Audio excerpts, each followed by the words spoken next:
Olá, pessoal. Essa é a nossa aula de revisão para a prova P1. Então vamos lá. A prova P1 ela é bem tranquila, tá? Quem esteve acompanhando as atividades que a gente propôs para essa primeira etapa da disciplina não vai ter dificuldade com a avaliação. Desde o início da disciplina, eu tenho orientado vocês a levarem a sério alguns pontos importantes da forma de estudo, né? Acompanhar os vídeos, aprender o alfabeto, fazer as atividades práticas. O aluno que tem o aproveitamento de uma forma máxima do conteúdo da disciplina não tem dificuldade, né, em realizar a avaliação. Só que Libras ela tem algumas particularidades que fogem da nossa compreensão. Não é algo assim que é comum, né, de se entender, é uma forma diferente de expressão. Então, por não ser comum, se não tiver um certo empenho, é normal que se encontre uma certa dificuldade também. Então, os alunos que estiveram se empenhando não vão ter dificuldade, né? Mas também deixar para a última hora, para poder correr atrás, aí sim, esses alunos vão ter um pouco de dificuldade sim. Mas também não é impossível, né? Ainda há tempo. Inclusive, através desse método de aula de revisão online, pela videoaula, é até bom que o aluno ele vai conseguir assistir o vídeo, né, várias vezes, reprisar a parte que teve maior dificuldade. E em relação aos tópicos que eu for lançar para vocês aqui, para estudo, para avaliação, se em algum desses tópicos vocês tiverem dificuldade, aí vocês fazem o seguinte, voltem na videoaula que está lá no EAD e assistam a videoaula que já estava postada. Por exemplo, digamos que eu vou falar aqui sobre variações da língua de sinais. Aí vocês não entenderam muito bem aqui na aula de revisão. Volte na aula lá que está postado no EAD, né, que tem conteúdo sobre variações linguísticas. Assistam a videoaula, né, vejam o material, porque lá sim vai estar bem minuciosamente explicado, detalhado, tá bom? Então vamos lá. Para a gente começar, eu gostaria de estar passando para vocês uma coisa que eu tenho sempre deixado em evidência, que as pessoas costumam confundir muito. Isso é muito normal, né? Todas as minhas turmas tiveram, tem uma turma sequer que não fez essa confusão, que é em relação à linguagem e língua. Língua é diferente de linguagem. Por quê? Linguagem é o quê? Linguagem é uma forma de expressão, linguagem é uma forma de se transmitir alguma ideia, transmitir algo que se quer expressar. E eu posso transmitir ideias de várias formas. Posso usar uma imagem para transmitir uma ideia, posso usar um texto para transmitir uma ideia. Não deixa de ser uma linguagem. Um quadro, né, uma imagem, uma pintura de qualquer, ela é uma linguagem, né, uma linguagem visual. E nós temos as linguagens orais, que a gente dá o nome de língua. Aliás, tem tipos de linguagens orais que não são línguas, né? Então, por exemplo, uma criança, ela emite sons e o pai e a mãe devem reconhecer aquele som, né? Se a criança às vezes está com fome, ou está alegre, né? Ou está triste. O pai e a mãe conseguem às vezes detectar. Então, foi uma linguagem oral. O cachorro também tem a linguagem oral, mas não é língua. Agora, uma das linguagens, dos tipos de linguagens orais, nós chamamos de língua, certo? Então, uma língua, por que a gente vai chamar um tipo de linguagem oral de língua? Porque uma linguagem oral, quando atinge certos parâmetros, certas características, a gente vai falar que esse tipo de linguagem oral se chama língua, tá? Então, um tipo de linguagem oral que tenha sintática, semântica, pragmática, entre esses outros fatores, né, que a gente já estudou até na escola sobre a língua portuguesa. Quando um tipo de linguagem oral tem essas características, nós chamamos ela de língua. Ou qualquer outro tipo de linguagem que apresente características semelhantes, nós chamamos de língua. Tá? Então, a língua portuguesa, ela só é chamada de língua porque ela é um tipo de linguagem que tem essas características. A Libras também tem características. que são essas que eu falei. Mas na Libras a gente não vai chamar as características por esses nomes: semântica, pragmática, sintaxe, entre outros. Nós chamamos as características da Libras de parâmetros. Parâmetros da Libras. Esses parâmetros, assim como nas línguas orais auditivas, eles que definem estrutura, significado, abrangência, né, aplicação no contexto. Essas características que vão definir isso em relação aos sinais da Libras, assim como também definem nas palavras em relação à língua portuguesa. Então existe uma comparação entre Libras e língua portuguesa. A única diferença entre essas duas línguas é o método de expressão, porque na Libras vai ser visual e espacial. E na língua portuguesa é o método oral auditivo. Né? Essa é a diferença. Então vamos aprender sobre os parâmetros da Libras. O primeiro parâmetro da Libras atenção, parâmetros da Libras é um tópico para a avaliação, tá? Importante para ser estudado. Parâmetros da Libras, a gente pode começar por configuração das mãos. Configuração das mãos é a forma que minha mão assume para realizar o sinal. Então, eu posso fazer um sinal e eu quero descrever que forma que minha mão está assumindo. Vamos dar um exemplo aqui. Sinal de perdão. Esse é o sinal de perdão. Vamos analisar esse sinal. Olhem para a minha mão. Qual é a forma que essa mão está assumindo? Existem regras para eu definir essa forma. Não é de qualquer jeito que eu vou falar sobre a forma dessa mão. Não, tem uma regra. Minha mão, você vai olhar para ela e primeiro vai pensar: ela assume algum tipo de letra do alfabeto? Isso aqui é alguma letra do alfabeto? Nesse caso sim, porque isso aqui é a letra Y. Então eu posso dizer que a configuração da mão para o sinal de perdoar, perdão, é letra Y. Essa é a resposta para a configuração da mão. Então se eu lhe perguntar qual é a configuração da mão para o sinal de perdoar descrito na imagem, você vai dizer: a configuração é mão em Y. Essa é a resposta. Se eu te der um sinal de, por exemplo, geladeira. Geladeira. Aí você vai olhar o sinal de geladeira, aquele desenho. Esse sinal assume alguma letra do alfabeto? Olha, nesse caso não assume. Se vocês olharem, ó, não tem nenhuma letra do alfabeto com esse formato. Mas esse sinal existe. Então, para o sinal de geladeira, a configuração de mão poderá ser... Aí você vai dar um jeito de explicar. Dedo indicador inclinado. Mão fechada, somente o dedo indicador para cima, inclinado para baixo. Então você vai arranjar uma forma de explicar. Eu estou fazendo isso de uma forma bem tranquila para não dificultar muito, né? Não vou exigir muitos detalhes, não estou exigindo uma forma que teoricamente seria correta para poder explicar sobre a configuração das mãos. Então eu vou aceitar dessa forma. Aí você fala isso, entendeu? O outro sinal, vamos colocar aqui, o sinal de errado. Ó. Esse é o sinal de errado. Aí você vai, claro que na figura vai estar bem, né? Claro, vai dar para enxergar. O sinal de errado é assim. Aí você vai ver na figura, ó. Tem essa configuração da mão e tem essa configuração da mão. Cada mão assume uma configuração diferente. Essa aqui assume da letra P. Mão direita em P. Atenção, é a mão direita que está em P. E aqui a mão esquerda está como? Uma palma aberta, né? Ou mão em 5. Certo? É importante você definir em relação a quem. Tá?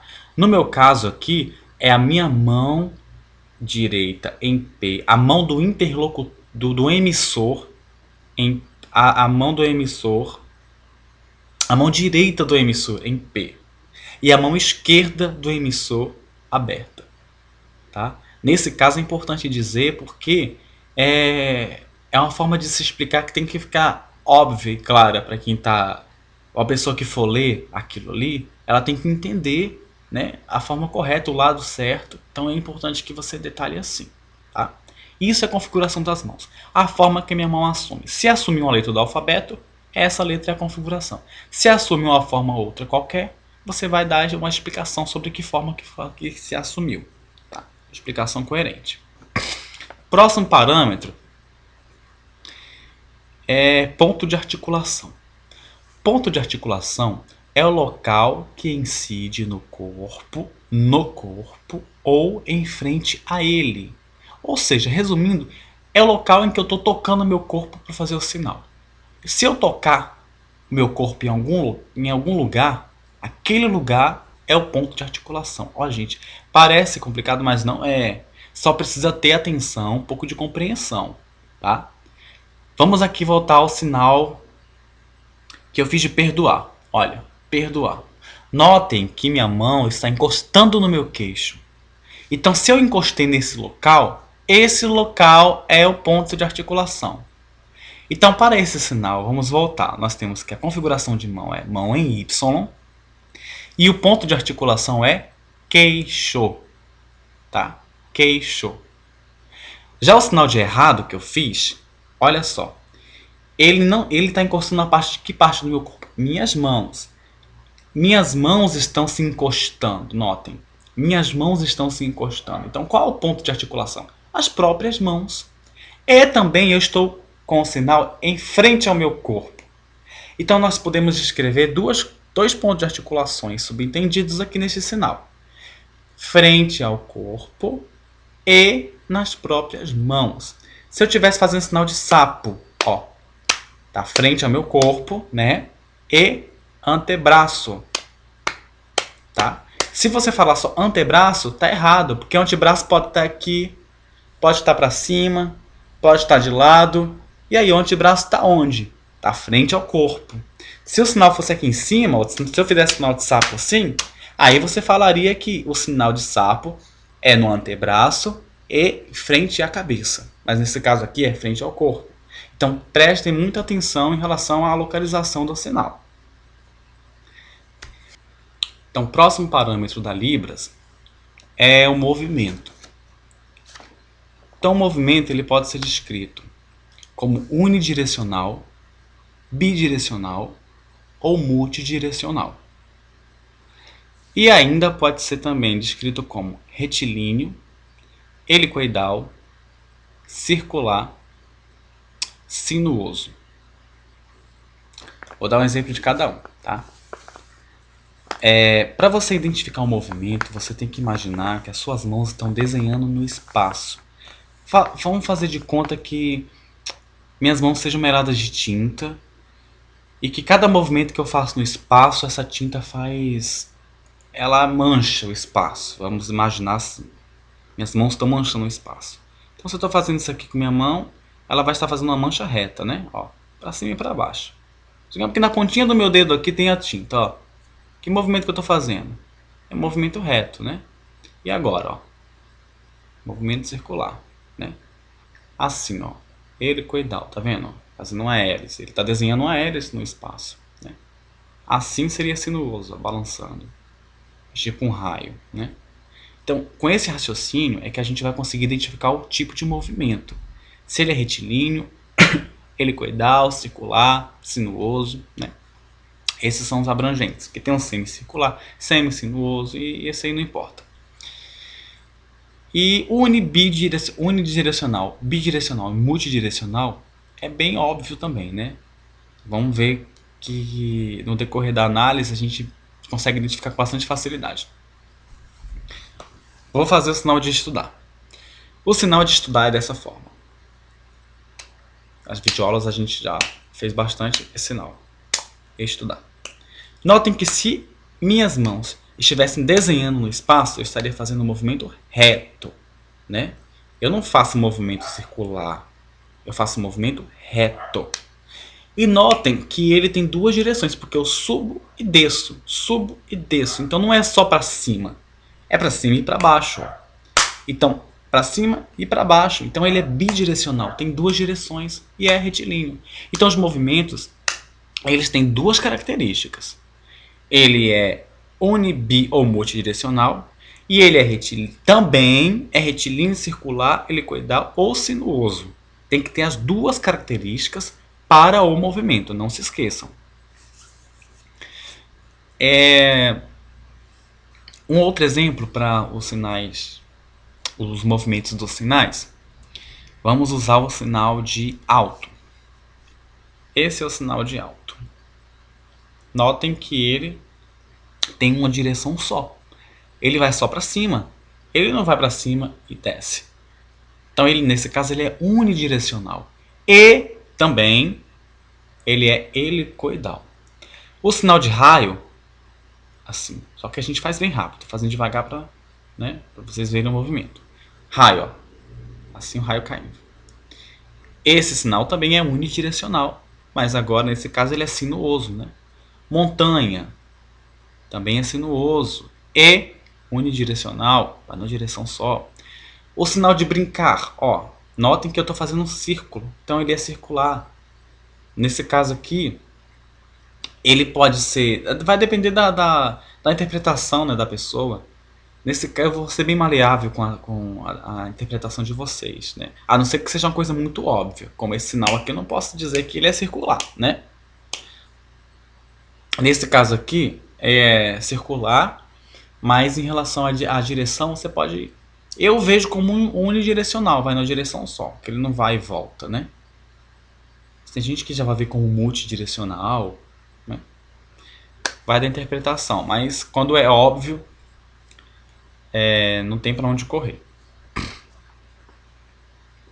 E acho que esses exemplos já deu para vocês entenderem sobre os parâmetros, sobre o movimento dos parâmetros. Outro parâmetro da Libras são a expressão facial e corporal. Gente, é muito importante se atentar a este parâmetro, porque os alunos costumam confundir muito mesmo a funcionalidade da expressão facial. Prestem atenção. A expressão facial, ela é obrigatória para demonstrar expressão de sentimento. Se eu tenho que mostrar sentimento, qualquer tipo de sentimento, eu sou obrigado a fazer expressão facial. Porque sem ela não tem como mostrar meu sentimento. Se eu tô triste, eu não posso fazer assim, né? Eu tenho que fazer a expressão de triste. Nem que seja bem sucinta e discreta. Triste. Tá? Feliz da mesma forma, alegre, ó. Nem que seja assim, entusiasmo mínimo, mas tem que ter. Felicidade. Tem que ter. Tá? Naturalmente. Medo. Do seu jeito, né? Vai do contexto. É importante. Aliás, é imprescindível. Porém, a expressão facial também pode ser utilizada em outras situações. Não quer dizer que ela não pode ser utilizada em frases que você queira expressar outros tipos de coisas. Não, pode se usar sim, inclusive é um recurso imprescindível da língua de sinais. Até na nossa forma de comunicação com a nossa língua oral, nós utilizamos de expressão. Vocês estão vendo, eu estou fazendo meu vídeo para vocês e eu estou aqui expressando, né, franzindo minha sobrancelha o tempo todo, regalando meus olhos, enfatizando, tanto na minha expressão facial, quanto na entonação da minha voz. O surdo não tem voz, ele só tem expressão facial. E é o movimento dos sinais. Ele só vai expressar a força do que ele está falando com a expressão facial e com a força do sinal. Às vezes um movimento mais rápido, um movimento mais, né? Quer dizer que bateu em alguém, ele vai fazer aqui, com força aqui, que bateu com força, né? Ou se foi só uma pancadinha. Então isso é a forma de expressão. E a expressão facial intensifica. Então eu também posso utilizar a expressão facial para intensificar certas situações, principalmente os verbos, que a gente não costuma usar o sinal de muito para coisas que não são palpáveis. Muito é só objetos. Agora, se eu quero falar que eu aprendi muito, eu posso falar assim, eu aprendi, absorvi bastante com a expressão facial, tá? E nas situações corriqueiras também, que se alguém me deu uma notícia e eu quero dizer para um amigo que uma outra pessoa me deu uma notícia horrível, né? Quando eu for contar para esse amigo que eu recebi essa notícia horrível, eu posso falar assim, aquele homem me falou que minha mãe tá Então eu usei a expressão facial para mostrar o meu susto em relação à doença da minha mãe. Né? Então são situações que a gente usa a expressão facial. E expressão corporal, né? Naturalmente a gente está conversando e vai usando a expressão facial. Se eu quero dizer que eu me desviei de alguma coisa, eu posso envergar. E aí a situação da expressão corporal é utilizada nesse momento. E o último parâmetro da Libras é a orientação das mãos. A orientação das mãos não é difícil de se identificar, mas exige um pouco de atenção e entendimento. Eu preciso analisar a direção da minha palma. Qualquer sinal que eu estiver fazendo, é só você analisar a direção da palma. Se eu estou fazendo sinal de estudar, é fácil, porque as minhas duas palmas estão para cima. Neste caso, a resposta seria: a orientação das mãos é as duas palmas para cima. Tá? Agora, se eu estiver fazendo esse sinal aqui, ó, né, de impressão, esse sinal, ele tem a palma do interlocutor, a palma direita do emissor para baixo e a palma esquerda do emissor para cima. Talvez, gente, no vídeo que vocês estejam vendo, esteja invertido, porque às vezes nessas câmeras a gente lança o vídeo e ele sai invertido, né? Em contrário, talvez vocês estão o meu lado direito esteja invertido com o esquerdo, tá? Mas em relação a mim, essa aqui é a minha mão direita, tá? E essa aqui é a minha mão esquerda. Então a minha mão direita, que eu sou o emissor, essa mão direita, ela está para baixo e a minha mão esquerda está para cima. Então é a direção da palma. Se a palma estiver fechada, por exemplo, sinal aqui de pão duro, né? Pessoa pão dura, mão de vaca, esse é o sinal. Né? Uma pessoa também que esteja em situação financeira ruim, né? Ah, eu tô duro, também serve esse sinal. Olha, esse sinal, esse é o movimento dele, tá? Se eu não tô vendo a minha palma da mão, é porque ela tá fechada, mas você pode abrir só para você analisar, abre a palma, abrir só para analisar. As duas estão para baixo, tá? O sinal de perguntar, de pesquisar. Perguntar é uma vez só. Pesquisar é assim. Então a gente pode analisar esse sinal aqui como um todo. Vamos para a gente relembrar os parâmetros, né? Começando pela orientação, porque agora foi o último parâmetro que eu expliquei. Notem que a minha mão esquerda, qual a orientação dela? Palma para o meu lado, apontada para o meu lado direito. Então, palma esquerda apontada para a direita do emissor. Tá? Isso é bem claro. E a palma direita apontada para baixo. Olha que ela está para baixo. Eu só abri para vocês verem, né? Mas o sinal é assim. Tá? Qual a configuração das mãos? Mão direita do emissor. Mão direita em 1, ó, número 1. E mão esquerda na forma de palma aberta, ou mão em 5, também serve. Ponto de articulação. Eu estou tocando meu corpo? Estou. Aonde? Nas mãos. Então, seria as próprias mãos. Então, ponto de articulação seria mãos. E frente ao corpo, porque não está na minha cabeça, aqui em frente à cabeça, nem acima da cabeça, nem atrás, né? Está frente ao corpo. Então, mãos e frente ao corpo. Sinal de esperar. Os punhos, tá? Um detalhe importante, ó. Os próprios punhos estão se tocando, tá? Movimento desse sinal, continuando. Ele é retilíneo, né? E bidirecional, porque tem duas direções. Então, gente, isso é o que a gente tem sobre os parâmetros da Libras. Em relação aos classificadores, é um outro ponto da nossa avaliação.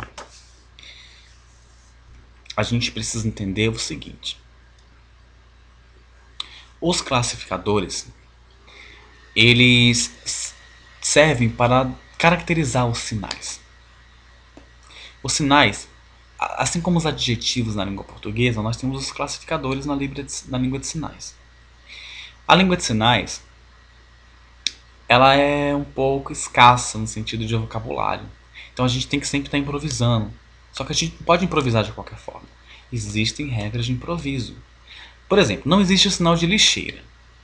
Mas eu posso improvisar de uma forma pré-definida a lixeira. Que seria fazer o sinal de lixo, e a forma do recipiente. Se a lixeira for redonda, eu posso fazer assim. Se ela for uma redonda, cilíndrica, né? Desculpe. Se ela for uma cilíndrica comprida, eu posso fazer assim. Se ela for mais gordinha um pouco, eu posso fazer assim. Então varia. Se for quadrada, assim. Então existem regras para classificadores, né? Existem formas na minha mão que eu posso usar para fazer os classificadores. Também não é de qualquer forma, mas eles existem. Também posso dizer características como listras numa roupa, né? Se a pessoa é alta, se a pessoa é baixa. Uma criança, por exemplo, o sinal de criança não existe, ele é um classificador. Eu vou fazer o sinal de menina, no caso seria uma criança, uma menina, não uma criança. Uma menina criança. Então, mulher e o sinal de pequena. Criança, o menino seria, né? Pequeno também, homem, pequeno. E assim por diante. Coisas finas, né? Eu uso assim, geralmente eu uso assim. Se eu quero falar de um fio bem fino, faço assim. Uma coisa mais grossa, posso fazer assim. Entre outros sinais, lá na nossa videoaula tem explicando bem detalhadamente sobre os classificadores. Mas eles classificam sinais, né, caracterizam quanto a sua forma, pode ser sobre a cor, tamanho, né, etc. Outro ponto da nossa avaliação são as variações da Libras. Assim como na língua portuguesa, Libras também tem variações linguísticas. A primeira delas é a variação regional.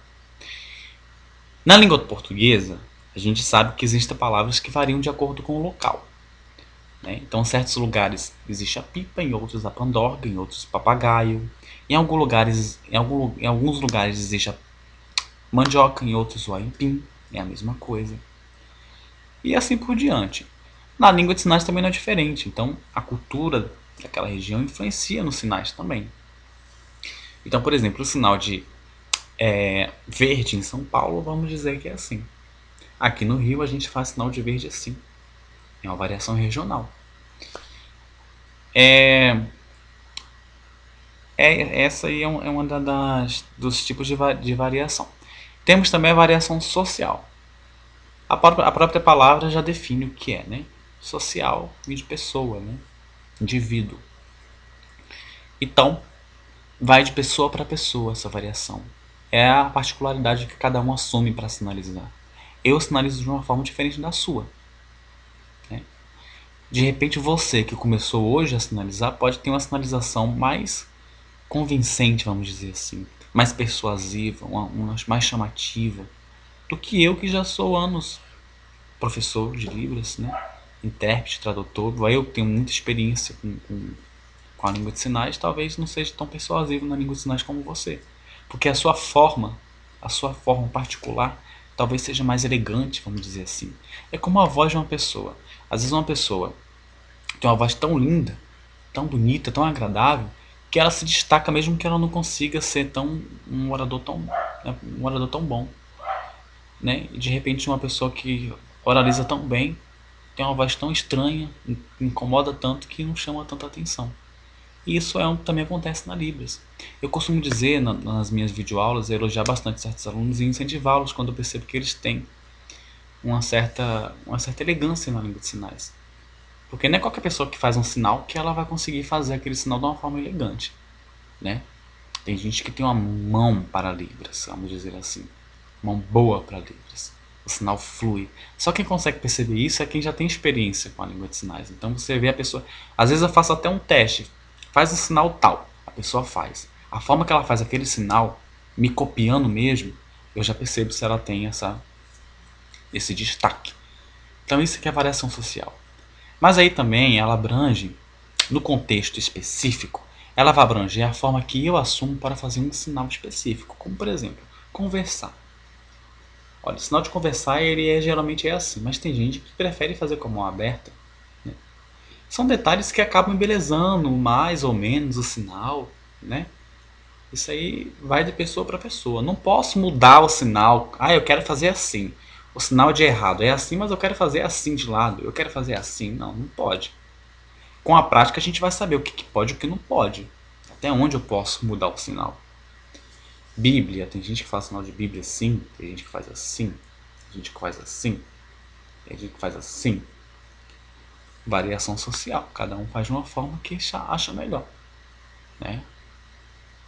É como um vocabulário, né? Você pode usar ele na entonação, as palavras, você pode usar ela na entonação que você quer, mas é meio complicado de fazer uma comparação com a língua portuguesa, mas basicamente é isso. E o último tópico das variações da Libras, são as mudanças históricas. Na língua portuguesa, um exemplo de uma palavra que sofreu mudança histórica é a palavra você, que originou de vossa mercê, veio para vós mercê, chegou até você. E, pelo que indica, vai chegar a VC, né? Com as nossas abrangências online aí, virtuais. Então isso aí decorreu com o tempo das sociedades, né? A sociedade e o tempo influenciam na variação da mudança histórica. Para a língua de sinais, nós temos o exemplo do sinal de azul. O sinal de azul, originalmente, ele era assim, A, aí você fazia o Z, o U e o L. E ia descendo assim, soletrando, azul. Posteriormente ele foi mudando, eu ainda peguei essa época, aprendi sinal azul dessa forma, azul. A gente já partia do A, fazendo um Z meio discreto, terminava no L. Azul. Assim. Hoje o sinal de azul ele já foi mais simplificado, ele agora é usado assim. A vai direto para o L, A, L, A, L. Esse é o sinal de azul hoje, então ele sofreu mudança histórica. Outro ponto importante para a nossa avaliação é sobre comunidade, cultura e identidade surda.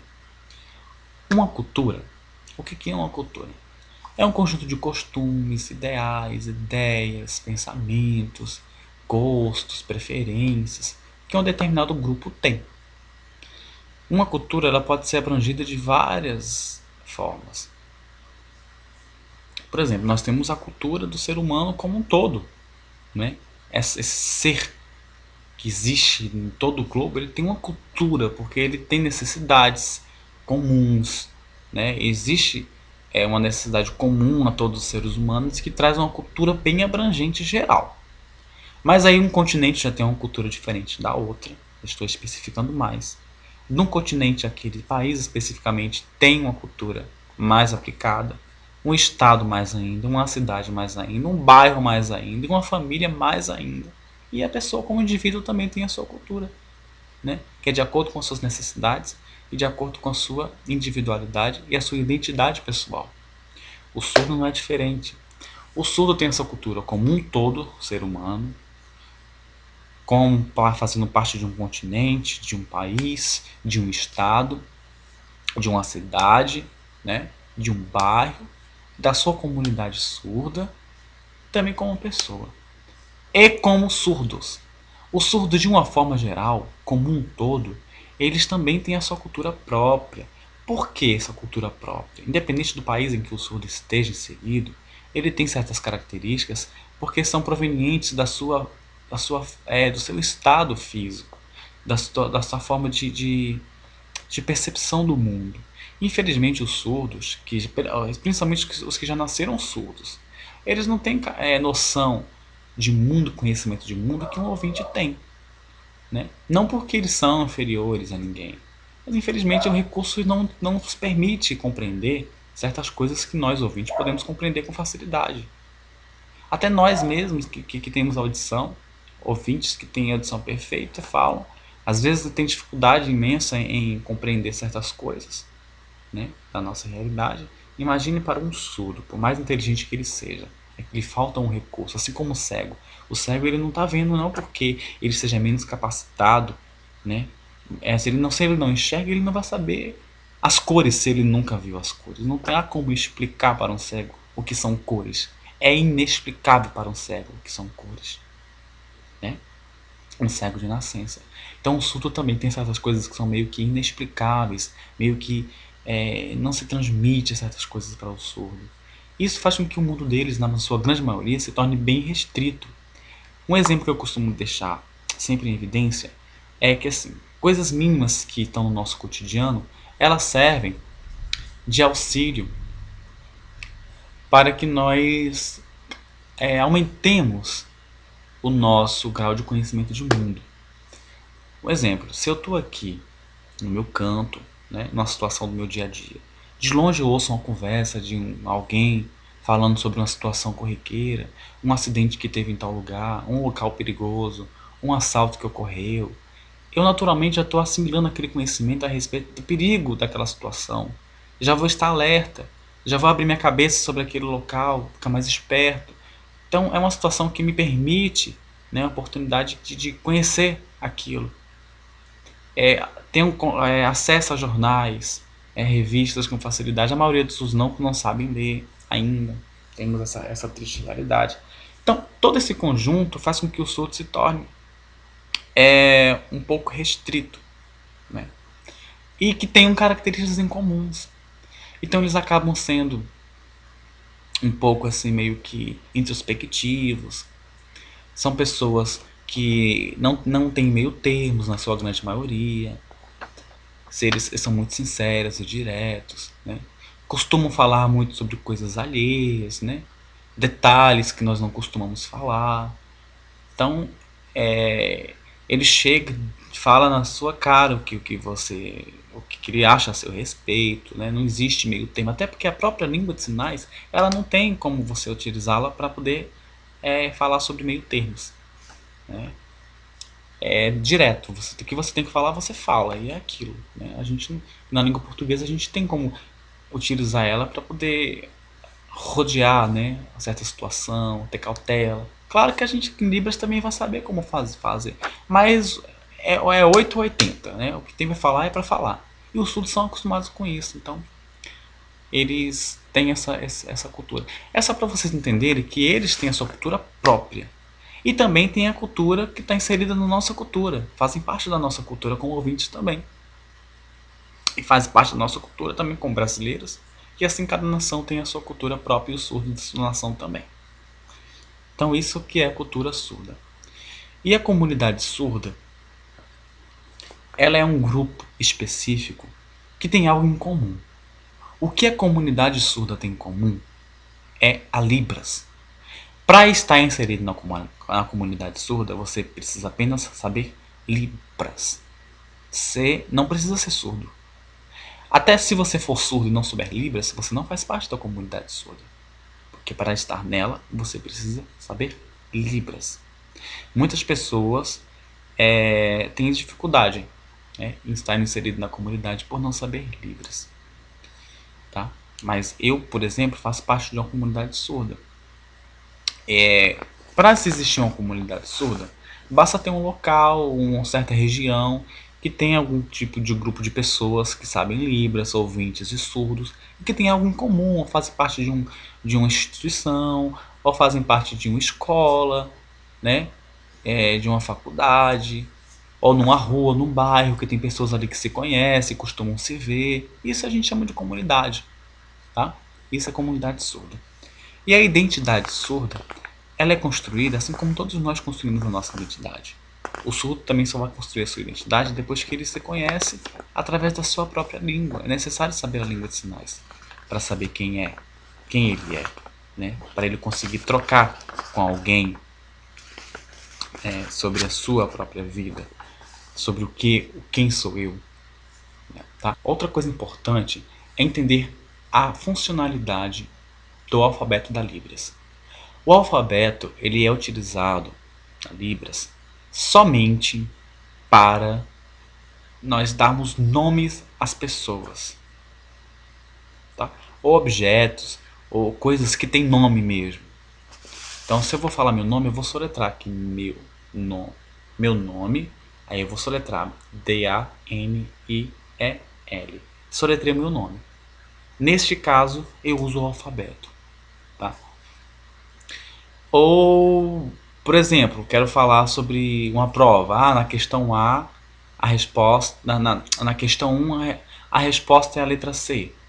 Usei o alfabeto. Situações desse tipo. Mas eu não vou dar nomes aos objetos, né?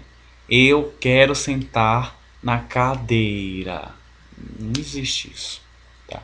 Agora, tem certos sinais que roubaram da língua portuguesa as letras do alfabeto para poder construir o sinal, como bar. B-A-R. Esse é o sinal de bar. Vai, V-A-I.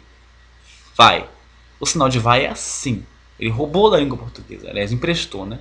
Pegou da língua portuguesa a construção dessa palavra curta e fez um sinal. Vai. Vai. Bar. Tá?